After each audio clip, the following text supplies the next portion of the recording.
Hello everyone, welcome back to the Harshith DSC classes. ఈరోజు మనం ఈ వీడియోలో వచ్చేసి ఇంగ్లీష్కి సంబంధించినటువంటి డిఎస్సి పేపర్ అయితే చూద్దామండి. ఇంగ్లీష్కి సంబంధించి డిఎస్సి మోడల్ పేపర్ చూద్దాం. ఫస్ట్ బిట్ వచ్చేసి, you have just been introduced to mister Madan. He said how do you do. Choose the response to the above. Options, first వచ్చేసి glad to meet you, option 2 nice meeting you, option 3 how do you do, option 4 I am fine. So ఇక్కడ response అడిగారండి. Choose the response to the above. Correct answer వచ్చేసి how do you do అండి. How do you do. Next question, if someone said could you lend me a 100 rupees and you do not want to, what would you say అనేసి ఇచ్చారు. Choose your answer from the following. Options, first వచ్చేసి I am okay, option 2 I am sorry I cannot, option 3 I am not rich, option 4 I did not lend you అనేసి ఉందండి. If someone said, ఎవరైనా వచ్చేసి could you lend me 100 rupees, నాకు 100 rupees ఇస్తారా, and you do not want to, and మళ్ళీ అడగకూడదు అనేసి ఎవరైనా చెప్తే వాట్ వుడ్ యూ సే, మీరు ఏం చెప్తారు అనేసి ఇచ్చారండి. సో అలాంటప్పుడు మనం ఏం చేస్తామండి, ఎవరైనా తెలియని వాళ్ళు వచ్చినప్పుడు డబ్బులు ఇవ్వం కదా. సో ఏం చెప్తాము, I am sorry I cannot, I am sorry I cannot. Next, the purpose of the introduction in a personal letter. The purpose of the introduction in a personal letter అండి. ఆప్షన్స్, ఫస్ట్ వచ్చేసి to sign off the letter, option 2 to establish the sender's authority, option 3 to briefly mention relevant information, option 4 to ask the recipient for a favour అనేసి ఇచ్చారండి. So correct answer వచ్చేసి option 3 అండి. To briefly mention the relevant information. The purpose of introduction in the personal లెటర్లో మనకు introduction అనేది రాస్తాం కదా. So దాని యొక్క పర్పస్ ఏంటంటే to briefly mention relevant information అనమాట. Next question, the final step before finalising a notice is. Option, first వచ్చేసి distribution, option 2 proofreading, option 3 introduction, option 4 formatting. ఇప్పుడు ఏదైనా ఒక నోటీస్ అనేది మనం ఫైనలైజ్ చేసేటప్పుడు ఫైనల్ స్టెప్ ఏముంటుందంటే, మనము ఇచ్చేటటువంటి నోటీస్ కరెక్టా కాదా అని ఒకసారి చెక్ చేసుకుంటామండి. సో దాన్ని మనము ఏమంటాము, ప్రూఫ్ రీడింగ్ అంటాము. Proofreading. The final step before finalising a notice is proofreading. Next question, choose the correctly punctuated sentence అనేసి ఇచ్చారు. ఆప్షన్స్ చూసుకున్నట్లయితే ఫస్ట్ది, he said my new job is very interesting, option 2 he said my new job is very interesting అనేసి ఇచ్చారు. ఇక్కడ పంక్చువేటెడ్ మార్క్సే లేవు. Next option 3 చూసుకున్నట్లయితే he said my new job is very interesting, ఇక్కడ ఉన్నాయి కానీ ఇక్కడ మనకు పంక్చువేటెడ్ మార్క్స్ స్టార్ట్ అయ్యేటప్పుడు క్యాపిటల్ లెటర్ అనేది ఉండాలండి. సో ఇది కూడా wrong. Next option 4 he said my new job is very interesting అని క్వశ్చన్ మార్క్ అయితే ఉండకూడదు అనమాట. సో ఇది కూడా రాంగ్. సో కరెక్ట్ ఆన్సర్ ఏంటండి, option 1 he said my new job is very interesting. ఇక్కడ మనం పంక్చువేటెడ్ మార్క్స్ పెట్టేటప్పుడు ఫస్ట్ క్యాపిటల్ లెటర్స్ అనేది ఉండాలండి. Next bit, scarcely had he mentioned her name than her father left the room. Choose the option that has a grammatical error అనేసి ఇచ్చారండి. So ఇక్కడ ఇచ్చినటువంటి దాంట్లో గ్రామటికల్ ఎర్రర్ ఎక్కడ ఉందంటే మనకు హర్ ఫాదర్, ఇక్కడ scarcely had he mentioned her name than her father అనేసి ఇచ్చారు. ఇక్కడ మనకు హర్ ఫాదర్ అనే దగ్గర మనకు తప్పు ఉందండి. సో కాబట్టి మనకు option 3. Next question, choose the suffix that suits to get the noun form of the word active. యాక్టివ్కి సఫిక్స్ వర్డ్ అడుగుతున్నారు. యాక్టివ్ అంటే మనకు యాక్టివ్కి చూసుకున్నట్టయితే first option LLY, option 2 LY, option 3 TED, option 4 ITY అనేసి ఇచ్చారండి. సో యాక్టివ్కి మనకు సఫిక్స్ ఏంటండి, యాక్టివిటీ. సో ఐటీవై అండి, ITY. Next question, Choose the correct option that indicates the arrangement of the following words in the alphabetical order అనేసి ఇచ్చారు. Alphabetical ఆర్డర్లో arrange చేయాలి.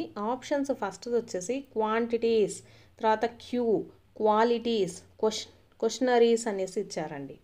వీటిల్లో మనకు ఫస్ట్ చూసుకున్నట్లయితే మనకు క్వాలిటీస్ అండి. ఎందుకంటే మనకు థర్డ్ దాంట్లో ఫస్ట్ లెటర్స్ రెండిట్లో అన్నిట్లో కూడా సేమ్ ఉన్నాయండి. సో థర్డ్ దాంట్లో మాత్రము మనకు ఏ అనేది స్టార్ట్ అవుతుంది కాబట్టి ఫస్ట్ లెటర్. సో ఇది మనకు ఫస్ట్ది అవుతుందండి. నెక్స్ట్ క్వాలిటీస్ ఏ తర్వాత ఎల్, తర్వాత ఇక్కడ ఎన్ ఉందండి. ఎన్ ఉంది కాబట్టి నెక్స్ట్ క్వాంటిటీస్ అవుతుంది. నెక్స్ట్ చూసుకున్నట్లయితే ఇక్కడ థర్డ్ దాంట్లో ఈ ఉంది, తర్వాత ఎస్, అలాగే పైన చూసుకున్నట్లయితే యూ ఉందండి. కాబట్టి మనకు ఏమవుతుందండి, క్వశ్చనరీస్ అనేది థర్డ్ వన్ అవుతుంది, క్యూ అనేది ఫోర్త్ వన్ అవుతుందండి. ఆల్ఫాబెటికల్ ఆర్డర్లో సెట్ చేస్తే ఫస్ట్ది వచ్చేసి క్వాంటిటీస్ అవుతుంది. సో ఫస్ట్ సి, నెక్స్ట్ది క్వాంటిటీస్, థర్డ్ వన్ వచ్చేసి క్వశ్చనరీస్ అండి, ఫోర్త్ వన్ వచ్చేసి మనకు క్యూ అనేది అవుతుంది. కాబట్టి option 2 is the right answer. ఇది మనకు ఆల్ఫాబెటికల్ ఆర్డర్లో పెట్టడం అండి. నెక్స్ట్ క్వశ్చన్, నెక్స్ట్ వచ్చేసి choose the meaning of the ఈడియం beat about the bush అని ఇచ్చేశారు.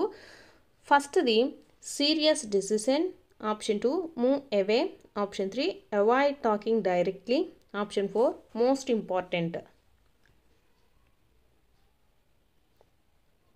So beat about the bush అంటే మనకు ఇడియోమేటిక్ మీనింగ్ ఏమొస్తుందంటే అవాయిడ్ టాకింగ్ డైరెక్ట్లీ అండి.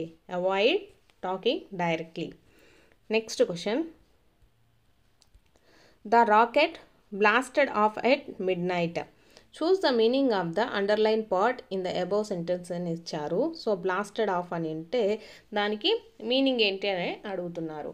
ఆప్షన్స్ ఫస్ట్ది వచ్చేసి backed up, option 2 took off, option 3 broke down, option 4 look down అనేసి ఇచ్చారండి. సో బ్లాస్టెడ్ ఆఫ్ అంటే టుక్ ఆఫ్ అండి. బ్లాస్టెడ్ ఆఫ్ అంటే మీనింగ్ ఏంటి, టుక్ ఆఫ్.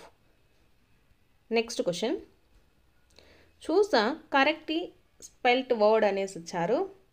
సో ఇక్కడ ఇచ్చినటువంటి వాటిల్లో ఇమిగ్రాంట్స్, ఇమిగ్రెంట్స్ అనేసి ఇచ్చారండి. సో దీంట్లో మనకు కరెక్ట్లీ స్పెల్ట్ వర్డ్ వచ్చేసి మనకు ఆప్షన్ 1 అండి. ఇమిగ్రాంట్స్కి correctly spelt word. Next question, choose the option that can be used as a one word substitute for a handwritten document. A handwritten document అనేదాన్ని మనము ఒక వర్డ్తో దేన్నైనా రీప్లేస్ చేయాలనుకుంటే అది ఏ వర్డ్ అవుతుంది అనేసి ఇచ్చారు. ఆప్షన్స్ ఫస్ట్ది a documentary, option 2 biography, option 3 manuscript, option 4 and autobiography అనేసి ఇచ్చారండి. A handwritten document, handwritten document అంటే మనోస్క్రిప్ట్ అండి, manuscript. Next question, there are 29,000 tablets on which more than 26,000 names of fallen soldiers have been etched అని ఇచ్చారు. So choose the synonym of the word etched. Options first వచ్చేసి engraved, option 2 expunged, option 3 erased, option 4 obliterated అనేసి ఇచ్చారండి. So etched అనే దానికి meaning వచ్చేసి మనకు engraved అండి. etched అనే దానికి సినోనియం వర్డ్ ఏంటి, ఎన్గ్రేవ్డ్. నెక్స్ట్ క్వశ్చన్, నెక్స్ట్ వచ్చేసి mister Salter do not look so daft అని ఇచ్చారు. Choose the antonym of the word daft అనేసి ఇచ్చారండి. Options wacky, option 2 sane, option 3 lunatic, option 4 stupid అనేసి ఇచ్చారు.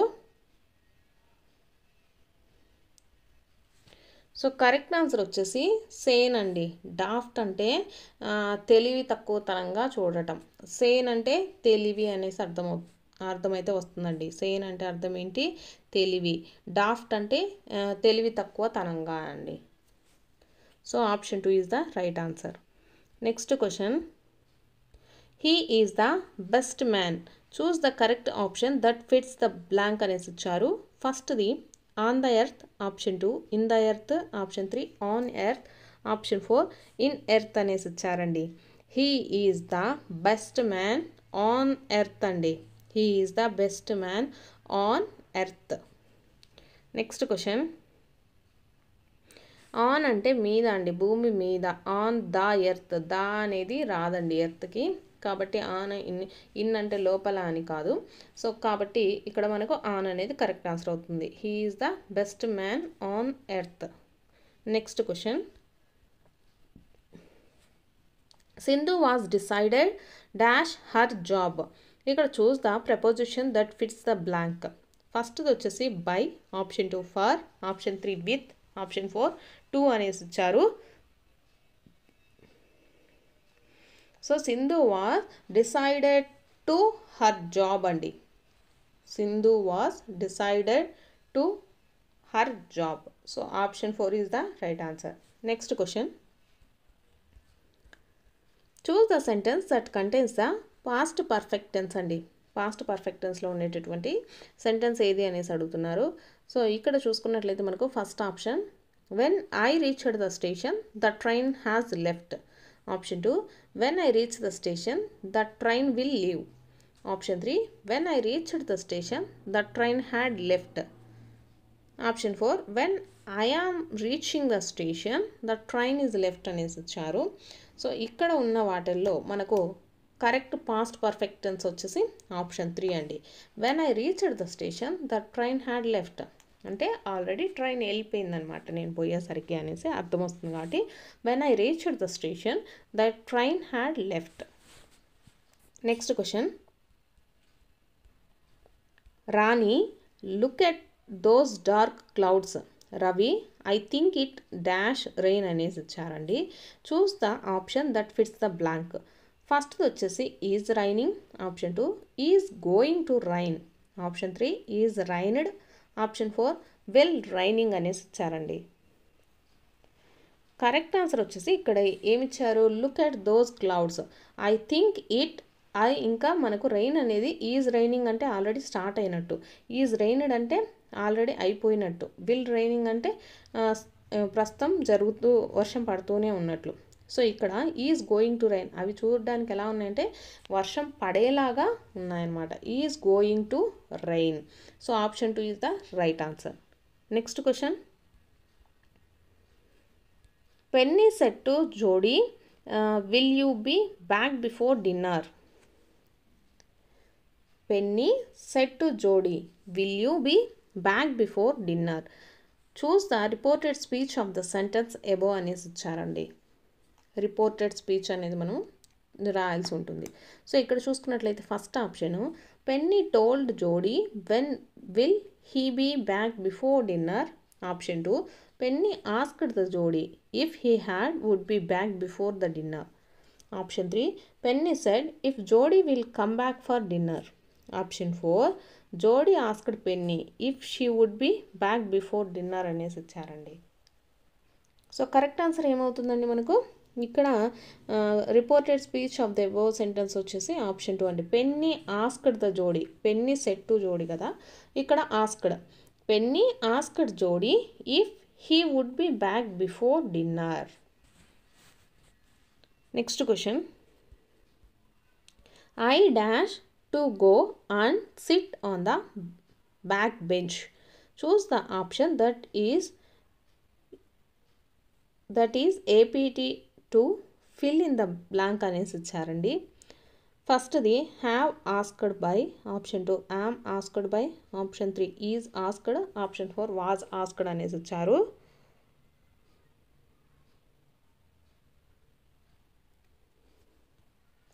సో ఇక్కడ చూసుకున్నట్లయితే మనకు ఐ వాజ్ ఆస్క్డ్ అండి.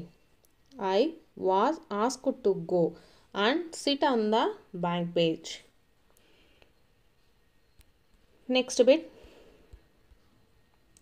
The teacher as well as the students dash on vocation అనేసి ఇచ్చారు. Choose the option that fits the blank. First ది are, option 2 have been, option 3 is, option 4 were అనేసి ఇచ్చారండి. The teacher as well as the students is on vacation అండి. Is on vacation. The teacher as well as the students is on vacation. Next question, choose the sentence with an adverbial clause అనేసి ఇచ్చారు. ఫస్ట్ది చూసుకున్నట్లయితే he decided to go to his workplace because he got into debates. Option 2, he stopped his business. Option 3, I know the doctor who is famous in this town. Option 4, do you think that he is right? So adverbial clause అండి. Adverbial clause అన్నప్పుడు మనకు ఏమొస్తుందండి? Option 1, he decided to go to his workplace because he got into debates. Next bit, he was 4 months old. In the above sentence old is అనేసి ఇచ్చారు. Options first వచ్చేసి an emphatic pronoun, option 2 a noun, option 3 an adverb, option 4 an adjective అనేసి ఇచ్చారండి. So మనకు old అనేది దేని తెలుపుతుంది? మన ఏజ్ని తెలుపుతుంది కాబట్టి ఇది ఏమవుతుంది మనకు? an adjective. ఓల్డ్ అనేది మనకు అడ్జెక్టివ్ని తెలియజేస్తుందండి, an adjective. Next question, she did everything right during pregnancy. In the sentence above the word right is అనేసి ఇచ్చారు. So she did everything right during pregnancy. So ఇక్కడ ఆప్షన్స్ చూసుకున్నట్లయితే ఫస్ట్ది an adjective of quality, option 2 an adjective of shape, option 3 an adverb of reason, option 4 an adverb of manner అనేసి ఇచ్చారు. So ఇక్కడ right అనేది మనకు దేన్ని తెలియజేస్తుందండి? an adverb ఆఫ్ మేనర్ అండి, an adverb of manner. Next question, jumping on his horse, the farmer rode to the market. The underlined part of the above sentence can be labeled as అనేసి ఇచ్చారు. So jumping on his horse, ఇక్కడ options చూసుకున్నట్లయితే ఫస్ట్ది present participle, perfect participle, past participle, అలాగే continuous participle అనేసి ఇచ్చారు. So correct answer వచ్చేసి present participle అండి, జంపింగ్ అనేసి ఇచ్చారు కదా. సో ఇది ఆన్ హిస్ హార్స్ అంటే ప్రజెంట్ రన్ అవుతుంది కాబట్టి.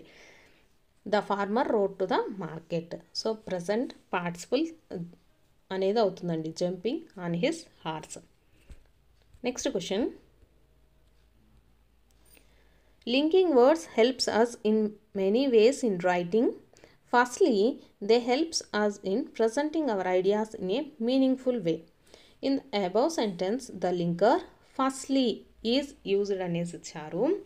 సో ఇక్కడ ఆప్షన్స్ ఫస్ట్ది to introduce the result of an action, option 2 and contradict from the first sentence, option 3 and organise points, option 4 to indicate the similarity అనేసి ఇచ్చారండి. So ఇక్కడ firstly అనేది మనకు ఏం తెలియజేస్తుందంటే ఇక్కడ వచ్చేసి టు ఆర్గనైజ్ ద పాయింట్స్ అండి. ఇక్కడ మనకు ఏమని చెప్పారు? Linking word helps in many వేస్ అని చెప్పారు. ఆ మెనీ వేస్లో ఎన్ని వేస్ ఉన్నాయనేది మనకు చూపిస్తుంది అనమాట, ఫస్ట్లీ సెకండ్లీ అట్లా. సో కాబట్టి దాన్ని ఏమంటాము? To organize the points.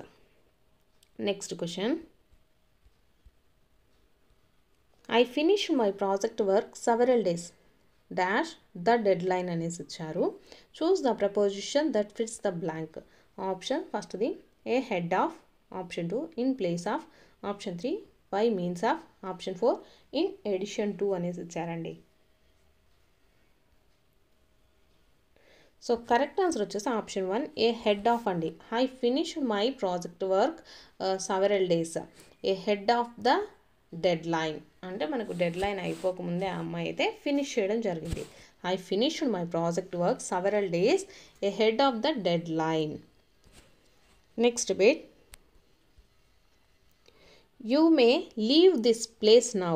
This sentence indicates అనేసి ఇచ్చారు. Options first the request, option 2 ability, option 3 taking permission, option 4 giving permission అండి. ఇక్కడ ఏమడిగారు? You may leave this place now అంటే ఇక్కడ నుంచి మీరు వెళ్ళండి అనేసి అడుగుతున్నారు. సో కాబట్టి ఇదేమవుతుంది, giving permission. You may leave this place now అంటే giving permission. Next question,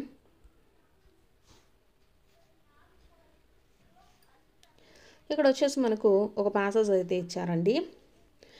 Read the following passage. Morally and culturally, American television programs have affected our society. American programs have many positive sides, but the negative effects of them have affected our culture, approach, and customs.